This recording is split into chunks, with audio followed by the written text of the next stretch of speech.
എല്ലാ ദിവസവും ഞാൻ കണ്ണ് തുറക്കുന്നത് അല്ലെങ്കിൽ ഉണരുന്നത് എന്ന് പറഞ്ഞിട്ടുണ്ടെങ്കിൽ അടുക്കളയിലുള്ള പാത്രത്തിൻ്റെ തട്ടും മുട്ടും ഒക്കെ കേട്ടിട്ടാണ് കേട്ടോ. പറഞ്ഞിട്ട് കാര്യമില്ല. രാവിലെ അച്ഛന് പോകുന്ന സമയമാകുമ്പോഴത്തേനും ഭയങ്കര ധൃതിയാണേ. അമ്മ രാവിലെ എഴുന്നേറ്റിട്ട് എല്ലാ കാര്യങ്ങളും ചെയ്യും കേട്ടോ. സത്യം പറഞ്ഞാൽ ഈ ഒരു തണുത്ത് വിറങ്ങലിച്ച സമയത്ത് രാവിലെ എഴുന്നേറ്റ് ഇതൊക്കെ ചെയ്യുക എന്ന് പറയുന്നത് വലിയ കാര്യം തന്നെയാണ്. അപ്പോൾ എനിക്കിന്ന് ക്ലാസ് ഇല്ലാത്ത ദിവസമായിട്ട് ഞാനൊന്ന് ജസ്റ്റ് ഹെൽപ്പ് ചെയ്യുവാണ് കേട്ടോ അമ്മേനെ.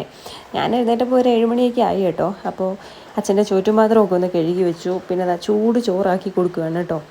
ചോറും രാവിലെ തന്നെ നമ്മൾ വിറകടുപ്പിൽ തന്നെ വെച്ചിട്ടുണ്ട് കേട്ടോ. അങ്ങനെ നല്ല ആവി പറക്കുന്ന കുത്തരിച്ചോറും പിന്നെ കറിയായിട്ട് വെണ്ടയ്ക്ക മെഴുക്കുവരട്ടിയും ഉണക്കമീൻ വറുത്തതുമാണേ. ഉണക്കമീനാണെങ്കിൽ രാവിലെ വറക്കുന്നതിൻ്റെ മണം അടിക്കുമ്പോൾ തന്നെ എനിക്ക് കഞ്ഞി കുടിക്കാൻ തോന്നും കേട്ടോ. ഇങ്ങനെ മുരിച്ച് വറക്കുമ്പോൾ പ്രത്യേക ടേസ്റ്റ് അല്ലേ കഴിക്കാൻ വേണ്ടിയിട്ട്. എനിക്കത് കാരണം രാവിലെ തന്നെ കഞ്ഞി കുടിക്കാൻ തോന്നും കേട്ടോ. അച്ഛന് കൊണ്ടുപോകാൻ വറുത്തതാണേ. പിന്നെ കാപ്പിക്ക് നീർദോശയും പിന്നെ ഈ വെജിറ്റബിൾ കുറുമയായിരുന്നു കേട്ടോ. നല്ല ടേസ്റ്റ് ഉണ്ടായിരുന്നു കറി. അങ്ങനെ കാപ്പിയും കൂടെ പാത്രത്തിലാക്കി കൊടുത്തു. പിന്നെ അവിടെ ഇവിടെയൊക്കെ ആയിട്ട് കുറേ പാത്രങ്ങൾ കഴുകാനുണ്ടായിരുന്നു. അതെല്ലാം കഴുകി പിന്നെ ആ ഭിത്തിയൊക്കെ ഒന്ന് തുടച്ച് വൃത്തിയാക്കി എല്ലാം ഇട്ടു. പിന്നെ അതാ എനിക്ക് കൊറിയറൊക്കെ എടുക്കാൻ വേണ്ടിയിട്ട് ഒന്ന് ടൗൺ വരെ പോകാനുണ്ടായിരുന്നു കേട്ടോ. എനിക്കാണെങ്കിൽ പോകാൻ നല്ല മടിയുണ്ട്, കാരണം നല്ല മഴയാണേ. എത്ര ദിവസമായി മഴയൊന്നും മാറി വെയിൽ കണ്ടിട്ട്, ദിവസവും നിർത്താതെ മഴയാണേ. അപ്പം ഞാൻ പിന്നെ അധികം താമസിക്കാതെ ഇറങ്ങി കേട്ടോ. എന്തായാലും പോയി എടുത്തേ പറ്റുള്ളൂ.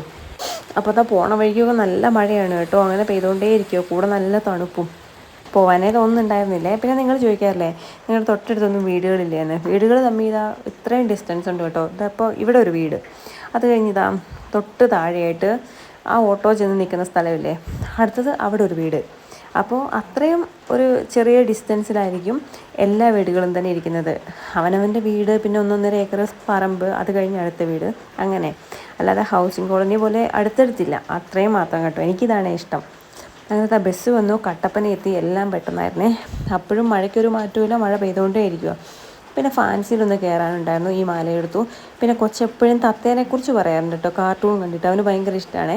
അപ്പോൾ ഞാനിവിടെ ഒരു തത്ത ഇരിക്കുന്ന കണ്ടപ്പോൾ എടുത്തു കേട്ടോ. പ്ലാസ്റ്റിക്കിൻ്റെയാണ് കേട്ടോ, അതുകൊണ്ട് എറിഞ്ഞാൽ പൊട്ടത്തില്ല. അപ്പോൾ അതൊക്കെ ഞാൻ വാങ്ങിയിട്ട് നേരെ വീട്ടിലേക്ക് പോന്നിട്ടുണ്ടേ.